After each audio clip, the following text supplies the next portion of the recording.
This morning, PlayStation revealed the PS5 Pro, confirming a lot of things that have actually been rumored, speculated, and basically leaked over the past year or so. And while a lot of it does line up with things what we previously heard, seeing it actually confirmed, along with having pricing, raises some interesting stuff about PlayStation's plans this year and what the console landscape even looks like over the next year or so. First off, a quick sum up of this morning's video for those of you that may not have seen it. Basically, Mark Cerny just talked about the history of the PS5, the launch of it, the capabilities of the system at the time, but also where developers were left wanting a little bit, and then got into how the PS5 Pro is going to be pushing the limits of the system, gave some examples, showed a couple games with side-by-side comparisons between both fidelity and performance modes for those particular games, did a nice little roundup of a whole bunch of titles running on PS5 Pro, and then we got the actual hard confirmation stuff for the system, with the system releasing on November 7th at a price point of $700, and that is in fact for a digital-only version of the system. Now, that does not mean that you cannot have a Pro without disc reading capabilities, you just have to pay separately, bringing up the whole price even higher. One other important detail, by the way, which did make a part of this presentation but was announced shortly afterwards, is that pre-orders are going live September 26th. So you got a couple weeks before they're actually going up for pre-order, and then the full release is happening on November 7th. So with a brief sum up out of the way, I have some thoughts about things that they shared. And the first thing I want to talk about is what exactly the PS5 Pro is. There was a lot of speculation of what exactly the sales pitch of the system was going to be, because again, with the PS4, the big push was, hey, we're going to 4K, we're adding 4K support, that's what this Pro system does. And with the PS5 Pro, well, I think some people were throwing at the idea of like, oh, maybe this is going to be an 8K machine. I don't think a lot of people thought that was going to be the heavy focus of this gen, especially because 8K TVs really have not actually caught on. It's not a thing where 8K TVs are suddenly a lot more affordable and a lot of people are buying them. Instead, the real emphasis that Mark Cerny put on things was that the goal of the system was to bridge the gap between fidelity and performance modes. A lot of console versions of games tend to give you the option to focus on a fidelity mode or performance mode, with fidelity usually running at 30 frames, having all of the best visuals possible that the dev is able to make for the system, while a performance mode tends to target 60 frames. In some cases we see even higher, but 60 is usually the goal at the expense of visuals. And so the point of the Pro is not really to push either of these directions in a stronger extreme, at least as Cerny is putting it, but rather in order to have a single mode that offers the best of both worlds, getting the visuals of a fidelity mode of a game running on a regular PS5 while also maintaining the frame rate offered by the performance mode of that same game on a regular PS5. Now, the way the system is achieving this is primarily through two different ways. It has a significantly more powerful GPU than the current PS5, with their estimates being that it offers roughly 45% faster rendering, while also taking advantage of a new AI upscaling that is proprietary to PlayStation that they are calling PSSR. What this is effectively doing, if you're not familiar with upscaling tech,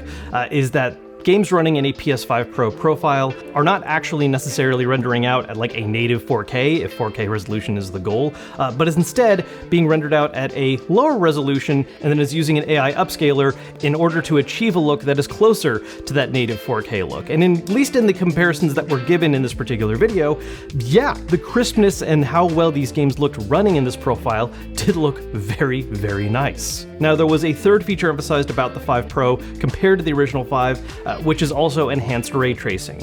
Basically, the 5 Pro is capable of much more powerful ray tracing than the original, so in those games that take advantage of it and are really playing with things that are trying to recreate natural light, the 5 Pro is able to do that better than the original. One other quick upgrade about the PS5 Pro worth mentioning that was not talked about in the video, but was in PlayStation's blog post. While the regular PS5 currently available has a 1TB SSD, the Pro is going to ship with 2TB, so double the storage. The main takeaway for me from all this, honestly, is it's very interesting how, with the release of this system, while it is definitely going to be something that I think is for a specific audience, and we'll talk about that in the pricing in a little bit, this is officially the most powerful home console option right now for those that care about that. You know, currently when you're looking at the market for home consoles, you're not necessarily looking at things like desktops or doing like a living room PC setup. When it comes to just marketed, simplified home console options, PlayStation 5 and Xbox have been fairly neck and neck, with some light differences in performance based on, specific games and how well they're optimized for their particular platform. Nintendo, the Switch obviously is a bit of an older system, and I honestly heavily doubt the Switch 2 is going to be anywhere near in power to even the Series X and PlayStation 5, because Nintendo's goal is not raw power, it's really just the software library and the fun of it all. And so with that in mind, unless Xbox were to announce any kind of major mid-gen boost, which they've in saying they are not. For those that care about raw performance power on a home console and they want the absolute best experience possible and are willing to throw down however much money is necessary, the 5 Pro is looking like the de facto system for that situation. Now that's the other thing I want to talk about, pricing with the system. Again, the list price is $700 and it is for a digital-only system. It does not appear that they're offering a disc-in SKU just yet.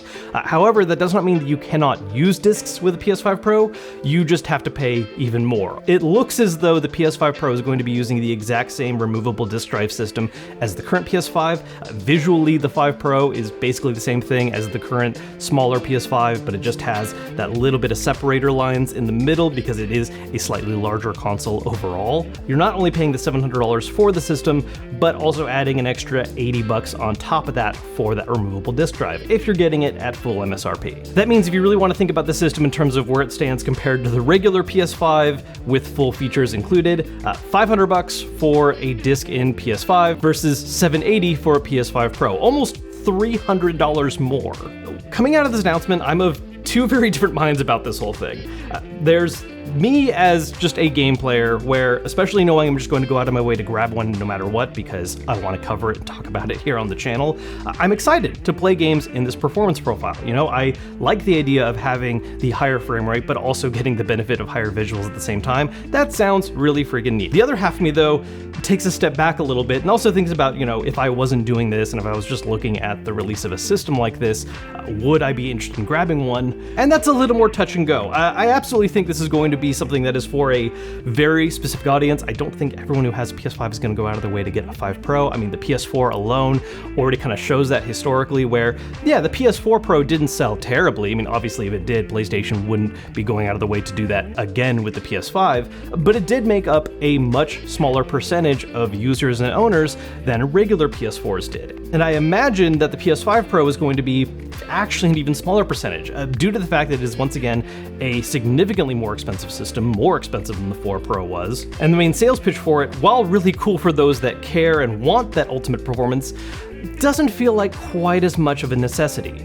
You know, if you owned a 4K TV and you were using a regular PS4, you were able to notice a bit more how that 1080p resolution was standing on that larger screen. And so the 4 Pro felt like something that made sense to upgrade to take full advantage of the TV you had. In the case of the 5 Pro, yeah, you're able to get a better performance profile and that's awesome, but that's not necessarily something that everyone's going to go out of their way to spend $700 or maybe even more to upgrade over if they currently have a PS5.